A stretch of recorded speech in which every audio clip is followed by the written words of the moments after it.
पोटफुगीमध्ये तीन प्रकार पडतात. एक म्हणजे पोटामध्ये गॅस तयार होणं, दुसरं म्हणजे ऍसिडिसिस.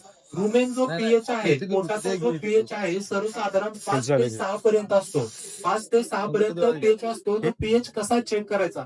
जो लिटमस पेपर असतो, म्हणजे तुमच्याकडे डाळिंब जर असेल तर तुम्हाला माहित आहे की जो बोर्डो आपण तयार करतो तर त्याच्यामध्ये तो लिटमस पेपर वापरतो आपण. तर तो लिटमस पेपरनं आपण त्या प्राण्याचा पीएच चेक करू शकतो. रुमेनचा पीएच सर्वसाधारण 5 ते 6 असतो.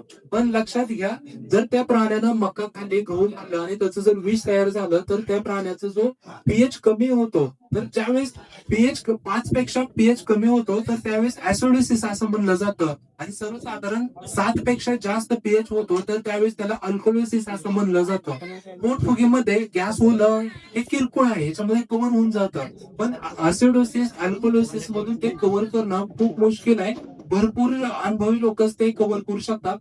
त्याच्यामध्ये बघा, ती जर केस जास्त कंट्रोलच्या जर बाहेर गेली असेल तर त्याच्यामध्ये काय केलं जातं, पाईप टाकली जाते. म्हणजे जी छोटी पाईप असते ते आहार नलिकेमधून आतमध्ये रूम पोटामध्ये टाकली जाते.